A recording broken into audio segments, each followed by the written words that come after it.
드래프트를 앞두고 점점 뜨거워지고 있는 NBA 이적 시장. 오늘 점심에도 팬들을 놀라게 할 만한 대형 소식이 터졌습니다. 바로 보스턴과 멤피스 그리고 워싱턴이 합의한 삼각 트레이드인데요. 보스턴이 크리스탑스 포르징기스와 1라운드 픽 2장을 받고 멤피스가 마커스 스마트를 받는 대가로 워싱턴이 타이어스 존스와 다닐로 갈리날리, 마이크 무스칼라를 얻는 조건으로 세 팀이 트레이드에 잠정 합의했다고 합니다. 보스턴이 받은 1라운드 픽 한 장은 이번 드래프트 25번 지명권이며 또 한 장은 탑4 보호가 걸려있는 2024년 1라운드 픽입니다. 오전까지만 해도 멤피스가 아닌 클리퍼스가 포함되어 말콤 브록던이 이적하는 딜이 성사 직전이었지만 파토나고 말았고 뒤늦게 멤피스가 합류하면서 트레이드 내용이 바뀌었습니다. 우선 이미 팀의 프랜차이즈 스타였던 빌을 내보낸 워싱턴은 포르징기스까지 트레이드하며 완벽한 리빌딩 노선을 선언했는데요. 그래도 워싱턴 입장에선 포르징기스가 고마운 것이 옵트아웃을 통해 FA가 되면서 그냥 나갈 수 있던 선수가 옵트인을 하면서 팀에 자산을 남기고 떠난다는 점입니다. 브래들리 빌 트레이드 때 받은 에셋이 빈약했다는 것을 고려하면 다비스 베르탄스의 악성 계약도 처리해줬던 포르징기스가 타이어스 존스라는 알짜 선수마저 안겨주며 옮기는 모양새네요. 멤피스에서의 룰에 불만이 있던 존스는 워싱턴에서 주전 포인트 가드를 맡을 예정이며 그는 지난 시즌 모란트가 빠졌던 22경기를 선발로 나오며 평균 16득점 8어시를 기록, 리그 수준급의 경기력을 과시했습니다. 팬들 사이에서 유행하던 모란트 없는 멤피스를 이끌었던 선수기도 하며 존스가 벤치에서 나오는 게 불만스러운 점은 당연한 것이었죠. 무릎 부상으로 1년을 통째로 쉰 갈리날리는 바이아웃을 할 확률이 높습니다. 리빌딩을 선언한 팀이 굳이 베테랑을 쓸 이유는 없겠죠. 다만 갈리날리의 경기력이 정상으로 돌아온다는 전제하에 그는 바이아웃 시장에서 꽤나 인기가 있을 전망이며 우승을 노리는 팀의 조각으로는 가치가 있어 보입니다. 한편 옵트아웃을 신청한 카일 쿠즈마도 떠날 것이 확정적이며 댈러스가 쿠즈마를 크게 노리고 있다고 합니다. 이로써 팀의 1, 2옵션이었던 빌과 포르징기스를 처분한 워싱턴. 이 정도면 사장님이 미쳤어요급 박앤세일인데요. 22살에 불과한 데니 아브디아가 가장 오래 뛴 선수가 된 가운데 다음 시즌 탱킹 레이스의 선두주자는 그들이 될 전망입니다. 사실 이번 삼각 트레이드에서 팬들을 가장 놀라게 한 것은 역시 보스턴 프랜차이즈 선수였던 스마트의 이적입니다. 결국 보스턴은 포르징기스를 위해 스마트를 내준 셈이 되었는데요. 이미 딜런 브룩스를 내친 멤피스는 모란트의 첫 25경기 결장까지 메울 카드를 영입했습니다. 스마트는 2026 시즌까지 20밀에 불과한 연봉으로 묶여있는 그 누구보다도 팀 친화적인 계약을 맺은 선수이며 올해의 수비수상을 받을 만큼 리그 최고의 수비력을 가진 자원이죠. 스마트가 외곽 수비를 하고 골밑에서는 잭슨 주니어가 버틴다면 멤피스의 이번 시즌 수비력은 공포 그 자체가 될 것 같네요. 또한 그는 예전부터 리더십으로 유명했던 선수인 만큼 모란트 사건으로 뒤숭숭한 팀의 분위기를 잡아줄 것으로 보입니다. 물론 스마트가 공격에서는 극심한 기복 때문에 팬들의 머리를 아프게 한 적도 많으나 이미 브룩스에게 면역된 멤피스 팬들 입장에선 수비라도 확실한 스마트가 더 나아 보일 수밖에 없겠죠. 비록 최고의 백업 가드 타이어스 존스를 잃은 건 아쉽지만 스마트 영입은 공백을 메우고도 남는다 생각되네요. 다만 충격에 빠진 건 역시 보스턴 팬덤일 겁니다.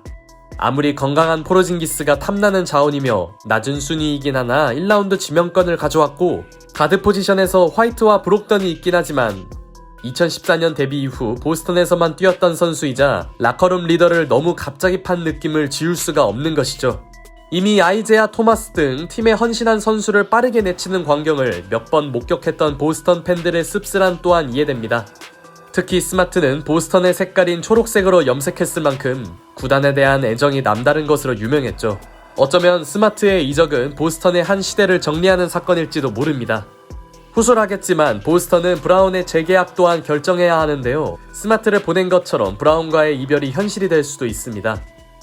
한편 보스턴은 시즌 내내 가동하지 못한 다닐로 갈리날리와 팀의 심장이자 라커룸 리더였던 마커스 스마트를 내주고 결국 자신들이 원했던 포르징기스를 데려왔습니다. 사실 보스턴의 포르징기스 영입은 셀러리 캡상 다소 미묘한데요. 보스턴의 오프시즌 1차 과제는 브라운의 재계약 결정입니다. 이번 시즌까지 30밀의 연봉이 잡혀있는 브라운을 지금 재계약하든 아니면 트레이드를 시켜야 구단이 손해보지 않는데요. 마침 포르징기스 또한 이번 시즌을 끝으로 FA 선수가 됩니다. 그리고 보스턴이 포르징기스와 연장 계약을 맺겠다고 선언하면서 자연스럽게 브라운의 행보에도 관심이 모아지고 있습니다. 막상 포르징기스와 대형 계약을 체결한다면 브라운을 잡을 여지가 적어지기 때문이죠. 보스턴이 포르징기스와 브라운 모두와 계약을 맺을 자신이 있는 것인지, 아니면 이번 시즌을 끝으로 브라운과의 이별을 준비하는 것인지, 혹여나 새로운 후속 트레이드가 나올 수도 있을 거고, 팀의 프랜차이즈인 브라운에게 만족할 금액을 안겨주고 포르징기스와는 저렴하게 계약할 수도 있기에 이 모든 가능성은 좀 더 두고 봐야 알겠네요. 클리퍼스와의 딜이 파토된 뒤 다소 급하게 영입한 느낌은 있지만 커리어 내내 건강 문제를 달고 살았던 포르징기스는 최소한 워싱턴에서의 이번 시즌은 건강한 그의 위력을 보여주었습니다. 무려 65경기에 출전한 그는 커리어 하이 기록인 평균 23.2점을 올렸고 유니콘이라는 별명에 어울리는 3점 던지는 빅맨의 모습을 과시하며 팬들이 기대했던 퍼포먼스를 펼치는 데 성공했죠. 사실상 팝플레이밖에 할 수 없는 호포드와 달리 픽앤롤과 픽앤팝이 모두 가능한 포르징기스의 존재는 보스턴의 공격을 더욱 다채롭게 해줄 전망입니다. 여기에 경기당 1.5개의 블록을 성공시키는 점은 그가 상당히 유니크한 자원임을 다시 한번 일깨워줬죠. 다만 보스턴에서 그가 어떤 포지션에 설지는 봐야 할 것 같습니다. 이번 시즌 포르징기스는 다니엘 게포드와 함께 선발 라인업에 올랐고 센터밖에 보지 못하는 게포드의 특성상 주전 4번을 소화했는데요. 사실 게포드는 평균 20분만을 뛰었기에 결과적으로 포르징기스는 4번과 5번을 동시에 커버했습니다. 아마 보스턴에서도 비슷한 역할을 맡을 것으로 보입니다. 로버트 윌리엄스와 알 호포드가 센터진을 구축한 보스턴은 테이텀이 파워포워드에 배치되는 일이 많았는데요. 테이텀이 3번, 포르징기스가 4번, 호포드가 5번으로 뛰는 빅 라인업도 나올 것 같습니다. 다만 포르징기스의 발이 예전보다 느려진 것을 생각하면 보스턴이 빅 라인업을 오래 가동할 가능성은 다소 적어 보입니다. 결국 마줄라 감독에게 주어진 과제는 포르징기스의 건강을 체크하며 보스턴 빅맨들의 로테이션을 돌리는 점인데요. 그랜트 윌리엄스가 떠날 것이 유력해졌기에 새 선수의 시간 관리가 절실해 보입니다. 개인적으로는 주전은 포르징기스와 호포드가 뛰되 클러치 구간에서는 포르징기스 원빅 라인업이 자주 나오지 않을까 싶네요. 이번 트레이드로 빅3를 구축하는 데 성공한 보스턴 셀틱스. 하지만 보스턴의 심장이라 할 수 있는 스마트를 잃었고 포르징기스와의 연장 계약이 확실하지도 않은 만큼 만약 적절한 후속 무브가 나오지 않을 경우 보스턴이 마냥 강해졌다고 보긴 애매한 상황입니다. 처음 진행했던 딜이 실패하자 약간 서두른 건 아닐까요? 게다가 브록던이 팔꿈치 수술을 받으며 장기 결장한다면 보스턴은 어떤 방식으로든 가드 보강을 해야겠네요. 점점 낭만이 사라져가는 NBA. 스마트와 포르징기스의 선수가치 비교와 별개로 스마트의 이적은 뭔지 모를 씁쓸함을 남기고 있습니다. 심장을 잃고 신장을 얻은 보스턴의 트레이드. 삼각딜의 최종 승자는 어디가 될까요?